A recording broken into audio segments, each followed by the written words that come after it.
The garage sale was the kind you'd pass without a second thought. Just a scattering of old furniture, dusty trinkets, and forgotten belongings strewn across an unkempt lawn.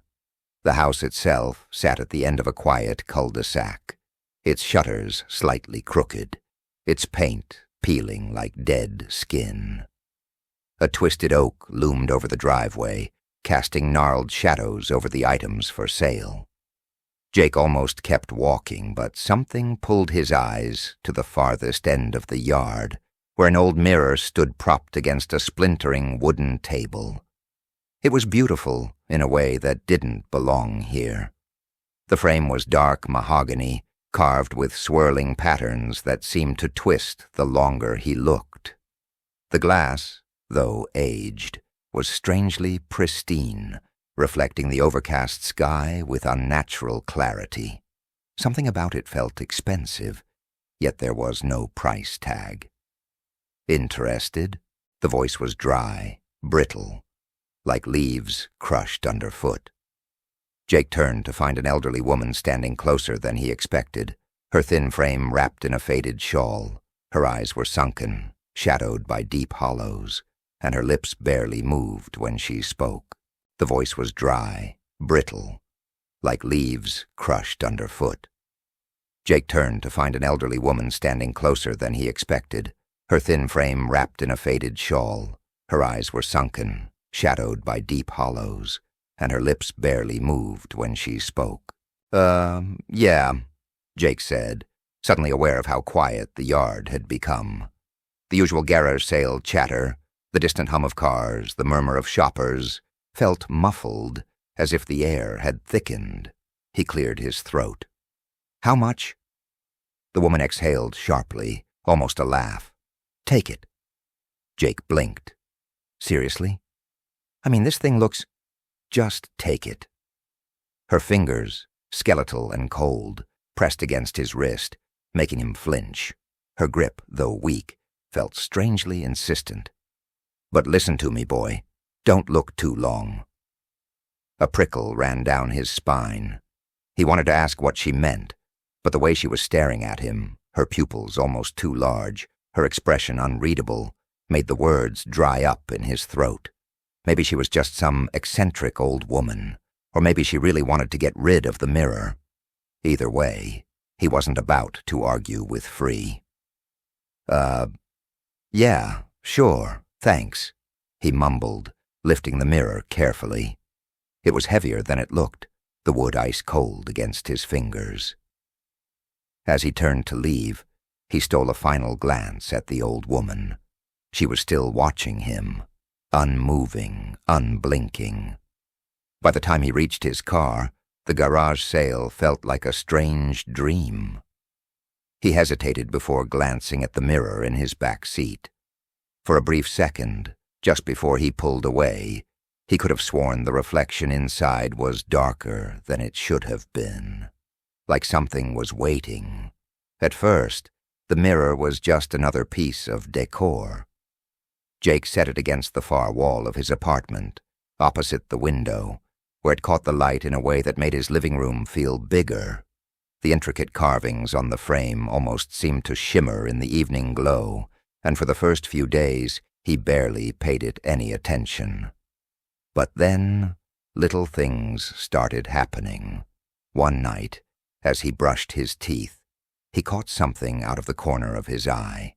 A shadow, just a flicker, moving in the mirror's depths. He turned quickly, heart thudding, but it was just him standing there, toothbrush in hand. Maybe a trick of the light, maybe exhaustion, except... The air near the mirror felt colder than the rest of the apartment, a subtle chill that never seemed to fade. A week passed before he noticed the delay.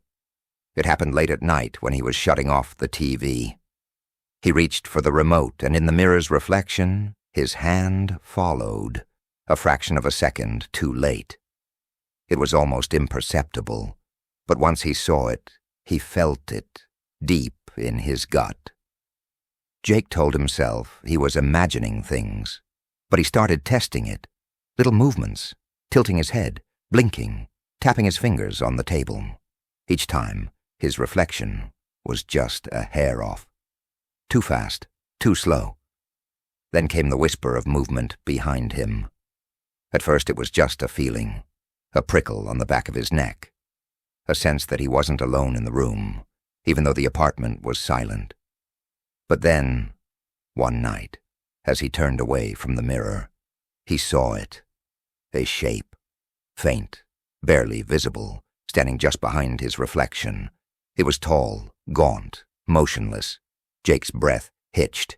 He spun around, eyes darting across the room. Nothing.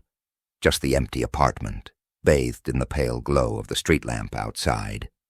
His hands were ice cold, his skin damp with sweat. Slowly he turned back to the mirror. Nothing.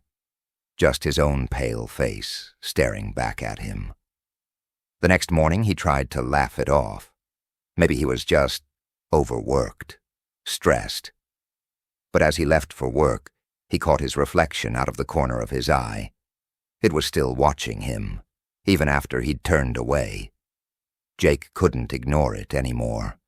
The mirror was wrong. The way his reflection lagged, the cold that never left the air, the shadows that moved when he wasn't looking. It was all leading to something, and the more he noticed, the worse it got. Sleep became difficult. He started keeping the lights on at night, avoiding looking directly into the mirror unless necessary.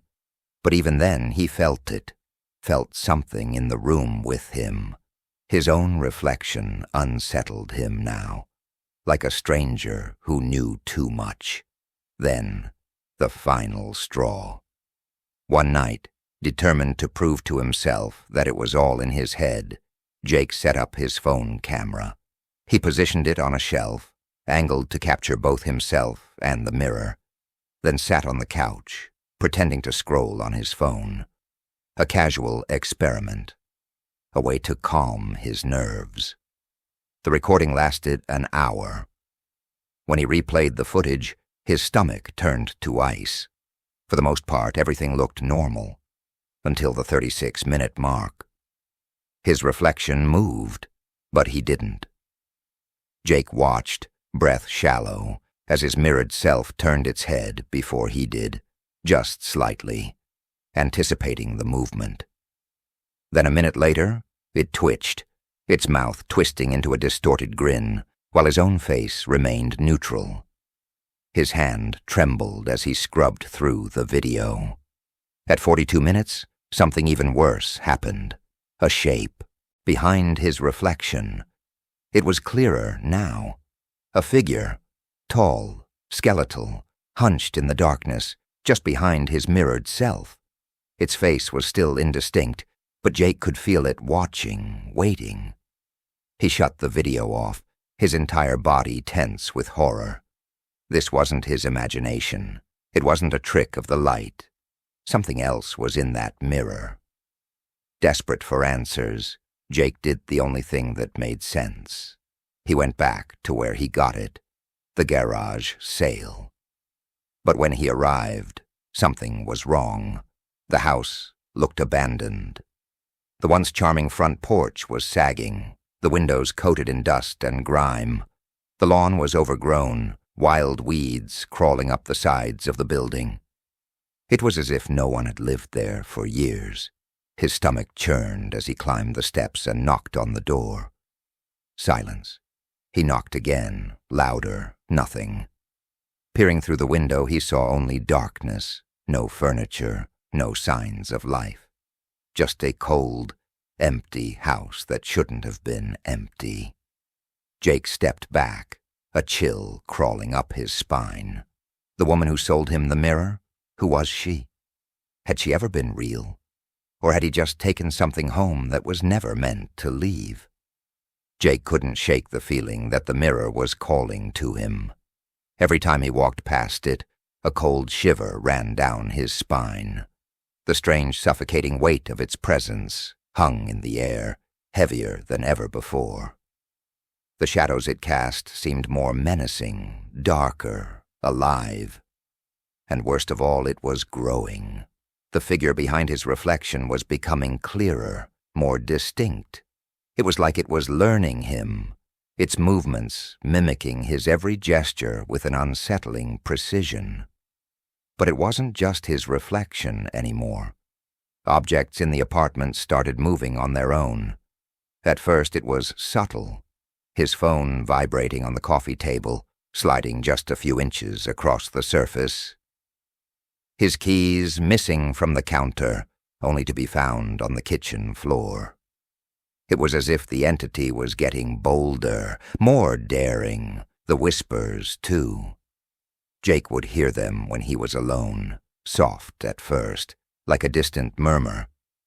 He thought it was his imagination playing tricks on him. But they grew louder, clearer. The voice sounded like his own, a distorted version of his own voice calling him, begging him to look into the mirror, look closer. The more he heard it, the more it gnawed at his mind. Something inside him snapped. He needed to understand what was happening, what had happened to the mirror before it found its way into his hands.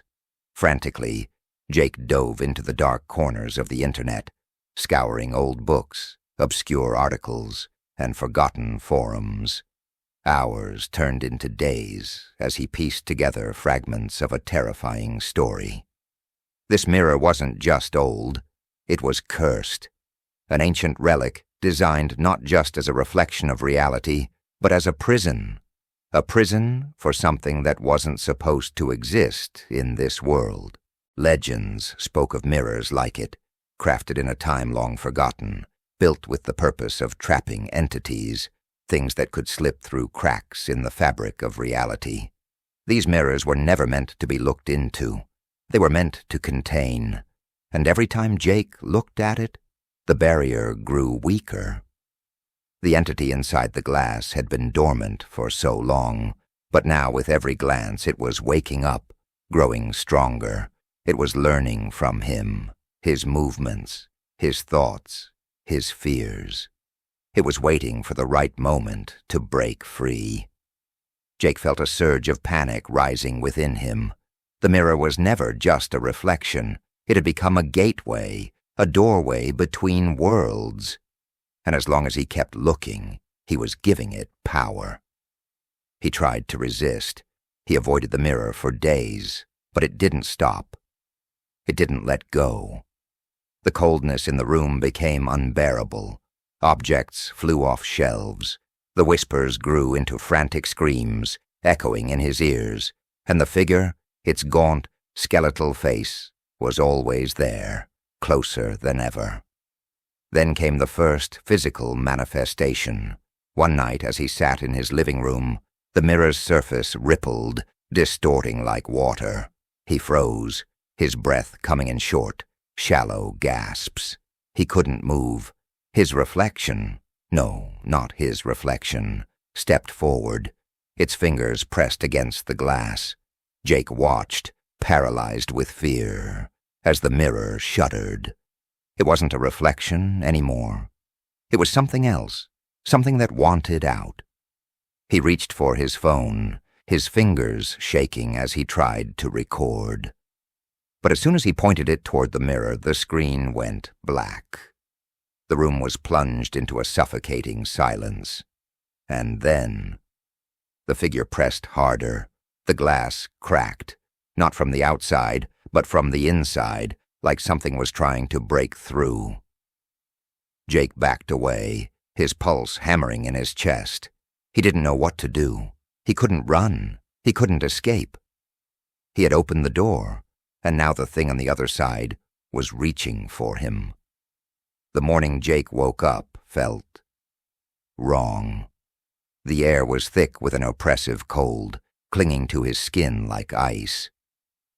His mind was hazy, his thoughts slow, as if he'd just emerged from a nightmare that lingered longer than it should. Something had changed. Something deep inside him knew it was too late. He stood up slowly, rubbing his face, trying to shake off the dread that clung to his every movement. And then, without thinking, he turned toward the mirror. It was the first thing he saw, its dark, polished surface gleaming with a malevolent sheen. The figure was there, staring back at him. But something was different. His reflection didn't move. It stood there, unblinking, unwavering. Jake's heart skipped a beat. He reached up, his fingers brushing his own face. The reflection didn't follow. It was frozen. His breath caught in his throat as he stepped closer, his reflection still unmoving, eerily still in the glass. A deep, gnawing fear gnawed at his chest. He was sure he hadn't moved. His reflection hadn't moved. But now it felt wrong. It wasn't him. It wasn't his reflection anymore. And then it happened. A smile. It was subtle at first, a faint curve of the lips, an unnatural grin that spread across the face in the mirror. Jake's pulse raced, his chest tightening as the smile grew wider, mocking him. No. This wasn't his reflection. This wasn't him anymore. The reflection? No. The thing inside the glass slowly tilted its head, and in that moment, Jake realized the terrifying truth. It had been waiting for this moment, waiting for him to make a mistake, waiting for him to give it the opening it needed. The glass vibrated. Jake stumbled back, his knees buckling as a loud crack split the silence. The surface of the mirror rippled like water, distorting the reflection until it was nothing more than a twisted blur. The air grew cold, freezing, as if the room itself were being sucked into the mirror. And then, with a sudden lurch, the figure stepped forward. Jake couldn't move. He could only watch in horror as the thing, his reflection, his other self, stepped through the mirror and into the room. It emerged slowly, its long, pale limbs stretching, its face still locked in that twisted grin. It towered over him, its eyes gleaming with a hunger that chilled him to the core.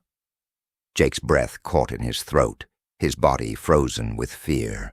He tried to scream, to run, but his legs betrayed him. He was trapped. There was nowhere to go. The thing that had once been his reflection stepped closer, the air growing colder with each movement. It reached out, fingers long and impossibly thin, as if savoring the moment. The smile stretched even wider, an inhuman grin that didn't belong to him. And then, with a final chilling touch, it placed its hand on Jake's chest. Jake's heart pounded painfully in his ears. He tried to fight it, to push it away, but it was like trying to fight the cold itself. The thing inside the mirror was now real, flesh and bone, no longer a reflection, no longer bound by the glass, and it was taking everything from him. The world tilted. The room spun. Darkness swallowed him whole, as the mirror consumed him completely. The last thing Jake felt before the world went black was a cold, hollow silence.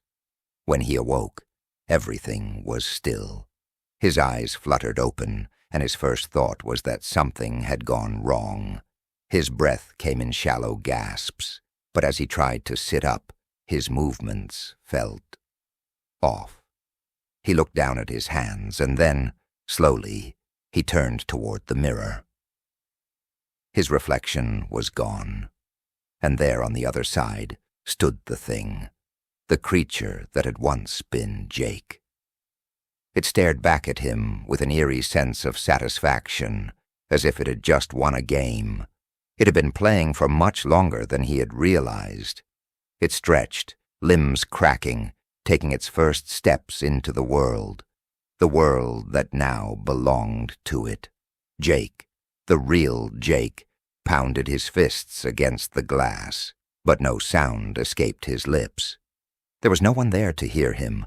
He was trapped, helpless. Outside the mirror, his reflection, his other self, turned away, no longer bothered by the man it had left behind. And as the reflection walked out into the world, wearing Jake's face, living his life, the only thing Jake could do was watch.